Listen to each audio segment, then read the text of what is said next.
today I am with a new lecture of the 12th class with the chapter solution, and today we are studying the vapor pressure of the solution. So let's start the topic.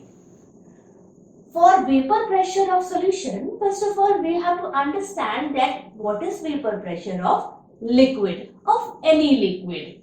So for this we will imagine that we have a container in which we have some liquid. Suppose you have water in it and that container is covered with a lid. Now with the normal temperature some amount of the water get evaporated. When some amount of water get evaporated, the vapors will touch to the lid of the container, and when this happens, means the vapor continue to collect over there. Now after some time what happen, then these vapors will condense. Okay, now when they will condense, what will happen? They will again convert into water and move back into container. So what happened, that after some time an equilibrium will establish between the liquid water and the vapor of the water. So at that condition, means in that equilibrium state, whatever pressure is exerted by the vapors of that liquid on the surface of that liquid is known as vapor pressure of the liquid. So let me write that definition, that what is vapor pressure of liquid.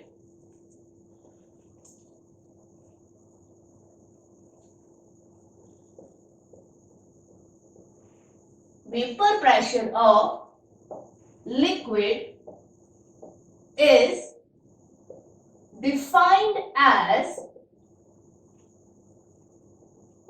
the amount of pressure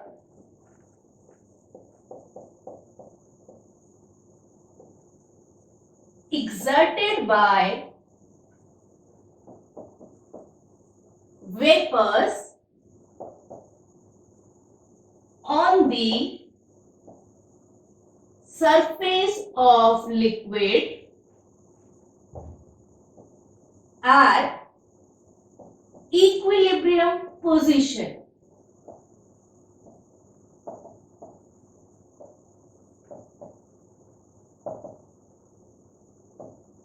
Now I'm again just reading this definition, that vapor pressure of a liquid is defined as the amount of pressure exerted by vapor on the surface of liquid at equilibrium position. So every type of a liquid that will generate a certain amount of vapor pressure on its surface. Okay, now what is the role of that vapor pressure when we have a solution? Suppose you have a solution. Now if you have a solution, you will have a solvent and you will have a solute. Okay, now the solute, that is solid, and the solvent, that is liquid. So now this solid part doesn't evaporate. If it doesn't evaporate, then what happens?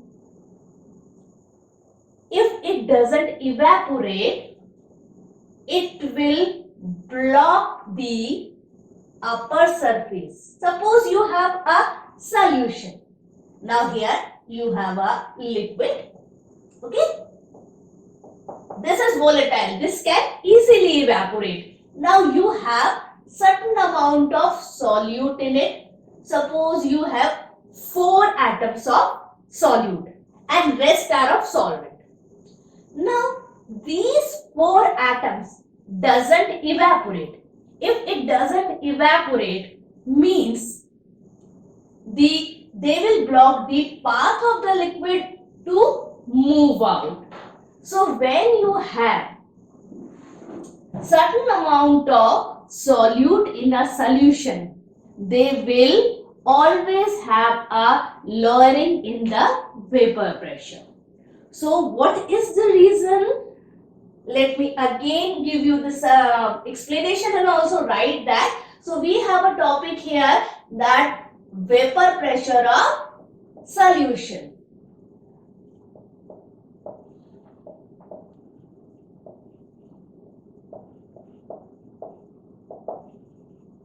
Here we have non-volatile solute. Now you understand, the non-volatile solute means a solute which cannot evaporate. Okay, it cannot convert into vapor state.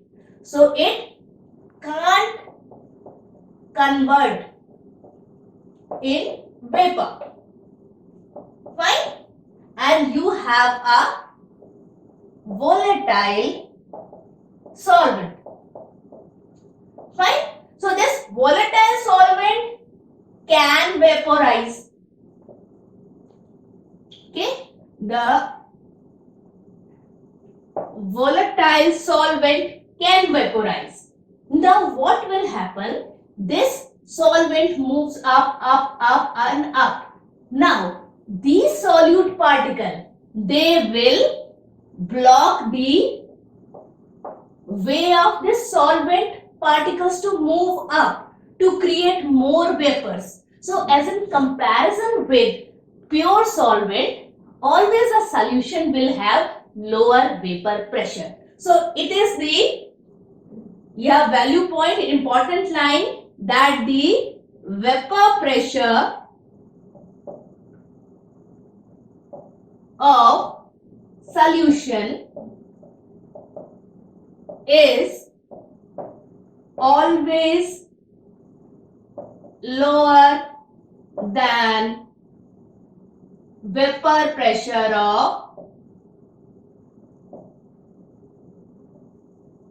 of pure solvent. Fine, this one. Okay, this is the key point. Fine.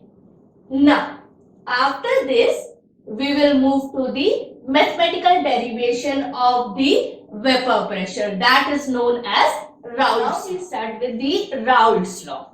Now this Raoult's law dealt with that the vapor pressure of the solution containing a non-volatile solute. You know that the non-volatile solute cannot vaporize, so it will not contribute into the vapor pressure of the solution. Only the solvent will contribute to the vapor pressure of the solution. So we can write that vapor pressure of the solution is directly proportional to the mole fraction of solvent. Okay, so here we can write that P is directly proportional to XB. Now we will remove the proportionality sign here, so it will KXB. Now if it is only XB, if it is a pure solvent, now suppose you don't have any solute particle in it, then this XB will be 1, because XA plus XB, that will be 1. So here we can write that P is equal to only XA, and XA is 1. Here we assume that value of XA is 1, because there is only solvent, solute is not contributing anything. So the value of XA is 1. So if the value of XA is 1, then P is equal to K, and in that condition P is always written as P naught A. So we will write P naught A. So here this P is equal to P naught A, means the value of this K is P naught A. Okay. So we can say that the K is equals to P naught A, and here we can put the value of XA again here. So dot XA. So this is the formula that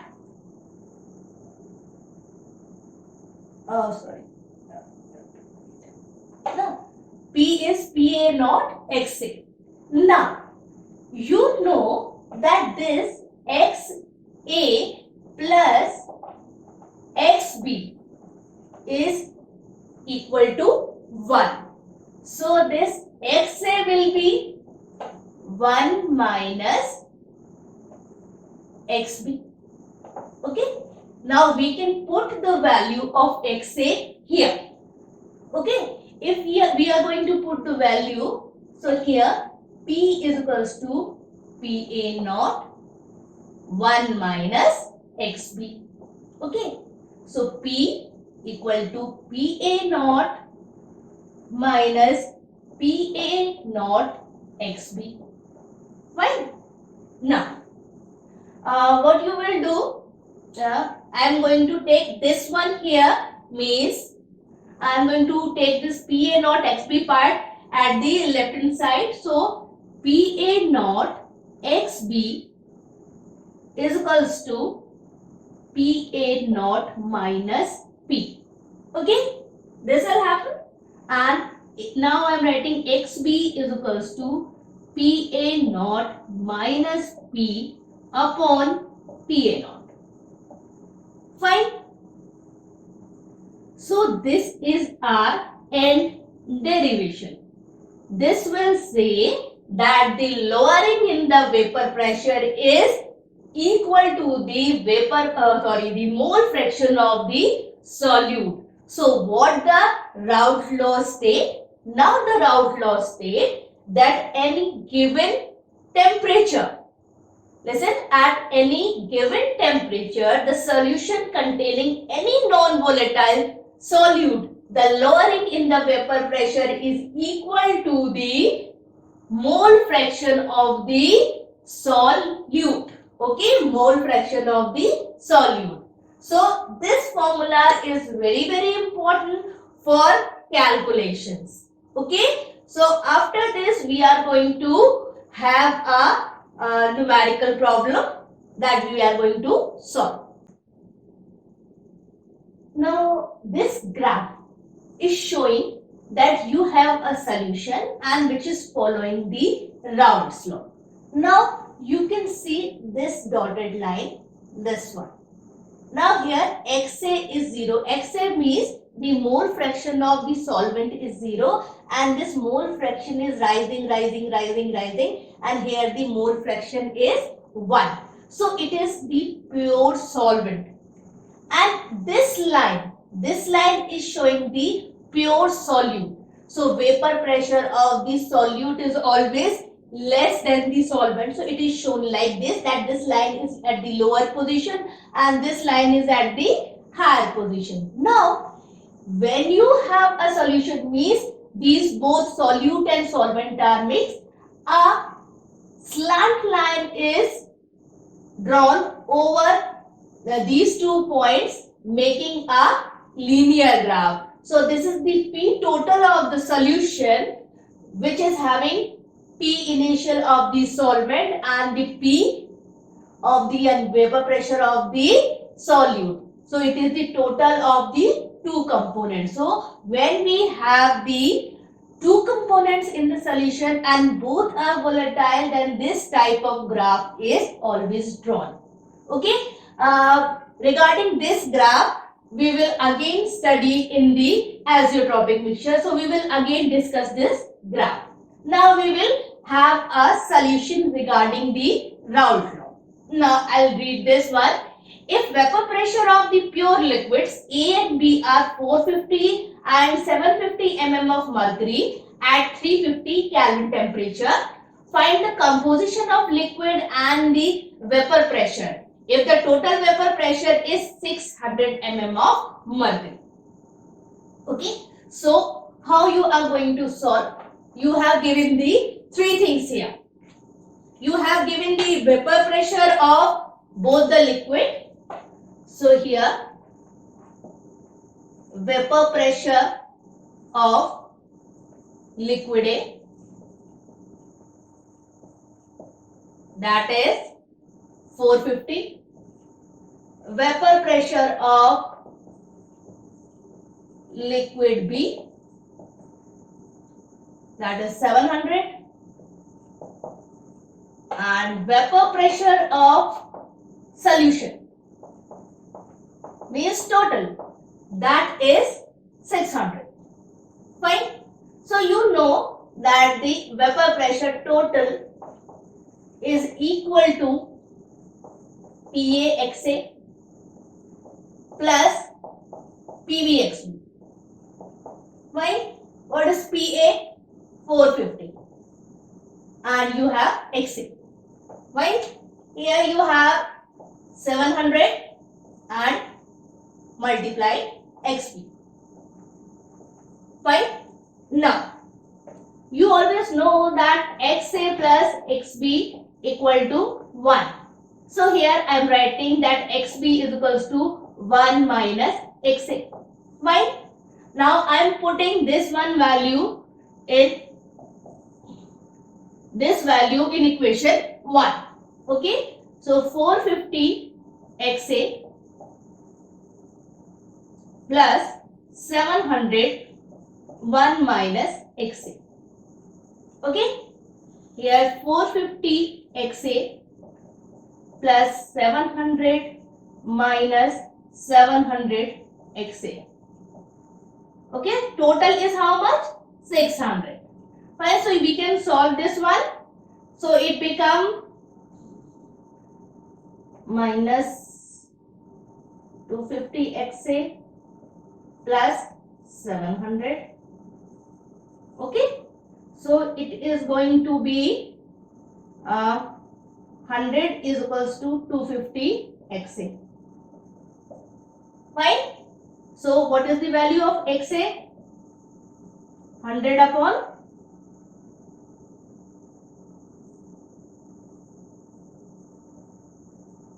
okay, so what it is going to become? 0.4. Got that? Now, the value of XA is 0.4. So, value of XB will be 1 minus XA. So, means 1 minus 0.4. So, it becomes 0.6.